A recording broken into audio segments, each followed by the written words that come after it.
So it's form-made for historians tonight. And tonight, our first speaker is a native of Boston. He grew up steeped in Massachusetts history and politics and worked for more than 20 years at the Massachusetts State House, where he was crowned the unofficial State House historian by a former Speaker of the House. He lives near Portland, Maine, where he's a museum guide at the boyhood home of Henry Wadsworth Longfellow and a freelance writer with more than 100 publishing credits. His work has appeared in more than a dozen publications, including the Boston Globe magazine, Commonwealth magazine, Boston magazine, the Worcester Telegram Gazette, and the Weekly Dig. And as an addendum, I don't think that my passion for American history would be here tonight if it weren't for such a wonderful older brother that I have. So I am honored to bring up my brother, James V. Horrigan. Let's hear it for him.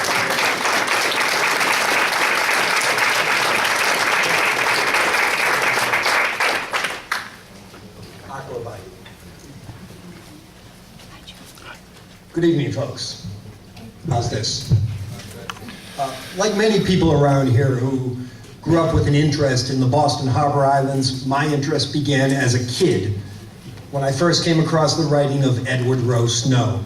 Snow is remembered today as the driving force behind the Boston Harbor Islands State Park and the man who saved Fort Warren in the 1950s from being turned into a hazardous waste dump. He was also the author of nearly 100 books and thousands of newspaper and magazine articles on New England maritime history. He was a chronicler of the unusual and mysterious, and his books told fantastic tales, legends, and lore that often involved shipwrecks, sea serpents, pirates, buried treasure, and ghosts. And as I came to learn, Edward Rowe Snow never let the facts get in the way of a good story.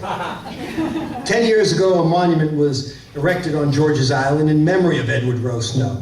One of the lines on that marker declares, "The presence of Edward and his wife, Anna Merle, will always be felt on George's Island." I find that ironic because if one of Snow's most popular tales is true, the presence of another man and his wife are already on that island. I'm talking about the legend of the Lady in Black. Snow wrote about in his first book, The Islands of Boston Harbor, published in 1935, and related again in Historic Fort Warren, published in 1941, and also in The Romance of Boston Bay, published in 1944. He was writing less than a century after the Civil War, but Snow's telling of the Lady in Black is notable for things left unsaid and questions left unanswered. There was a Confederate prisoner of war camp on George's Island in Boston Harbor. Thousands of Confederate soldiers and sympathizers were held behind the walls of Fort Warren, including generals, diplomats, and politicians. The most famous inmate was Alexander Hamilton Stevens, Vice President of the Confederacy, number 2 in line behind Jefferson Davis. But the vast majority of POWs at Fort Warren were enlisted men, living quiet lives before and after they took up arms against their Yankee brethren. Some left with fond memories of their time at Fort Warren. Imprisonment on an island 6 miles from Boston didn't compare with the conditions faced by Union POWs at Andersonville in Georgia, where 45,000 Yankees were held and 13,000 died. In many ways, Fort Warren would be described today as a country club prison. Rebel prisoners were visited by Boston-based sutlers, received packages from home, and if they were officers or civilians, given freedom to roam around the fort during daylight hours, and some were even allowed to have alcohol.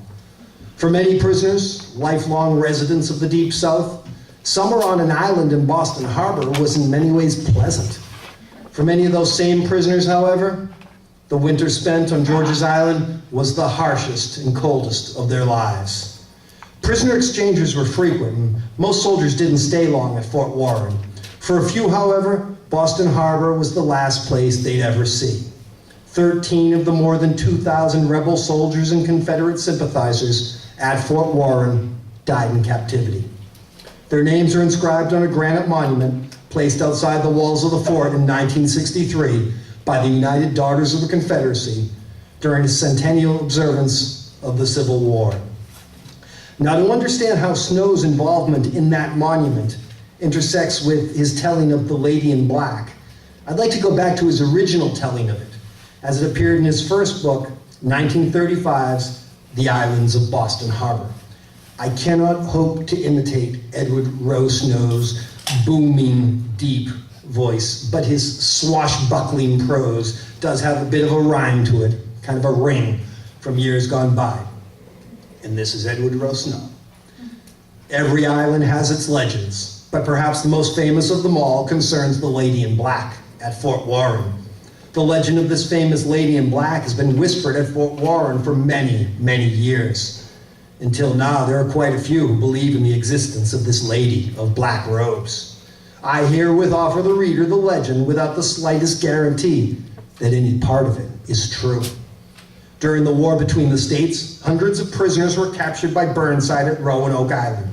Among the group incarcerated at Fort Warren in the corridor of dungeons was a young lieutenant who had been married only a few weeks before.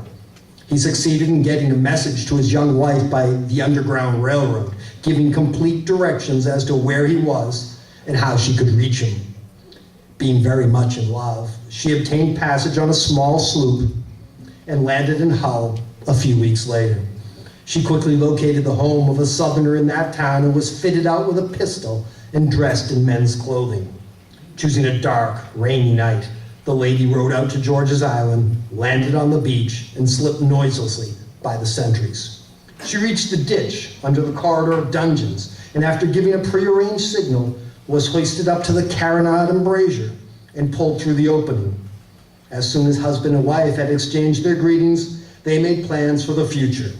The prisoners decided to dig their way out of the dungeon into the parade ground and set immediately to work. Unfortunately for their plans, a slight miscalculation brought their tunnel within hearing distance of Northern soldiers stationed on the other side of the wall. Colonel Dimmock was notified and the whole scheme was quickly exposed. The brave little woman, when cornered, attempted to fire at the colonel, but the gun was of the old-fashioned pepper box variety and it exploded, killing her husband. Colonel Dimmock had no alternative but to sentence her to hang as a spy. She made one last request, that she could be hanged in women's clothing. After a search of the fort, some robes were found, which had been worn by one of the soldiers during an entertainment, and the plucky girl went to her death wearing these robes. Now, as a kid, I was just fascinated by this story. I swallowed it hook, line, and sinker. I made my first trip to George's Island probably a summer after I became aware of the romance of Boston Bay. Might have been 8 years old or so. And at that point, although I didn't really know it, I was embarking on a decades-long quest to find out more about the Lady in Black. Whenever I take the ferry out to George's Island, I tell people about the Lady in Black, exactly as Snow related it. As soon as I got to the island, I'd head to the corridor of dungeons, and there I'd wait in the dark and spooky for the Lady of the Black to make herself known to me. I was always ready, always eager, and always willing to make the acquaintance of the Lady in Black, but she stood me up each and every time. Now, who was the Lady in Black? And what about this incident that supposedly led to her execution, her hanging on George's Island, being charged with treason? Did the people in the town where she came from, down south, know that one of their own was still imprisoned on George's Island more than a century after the Civil War ended? Could the name of her husband, the lieutenant, whose brains were blown out by his wife in an errant escape attempt, be inscribed on that monument on George's Island? One of those names was a lieutenant. It was James W. Kinsey, Kincey, Company A, 40th North Carolina State Troops. I learned that that company was organized in 1861 in order to Fort Hatteras that August, where they were captured with several members being killed or wounded. Company A was then put on a steamer to Fort Warren until half the company was exchanged on Christmas Day, 1861, and the remaining half shortly thereafter. I also learned that it was here that Lieutenant Kinsey died from sickness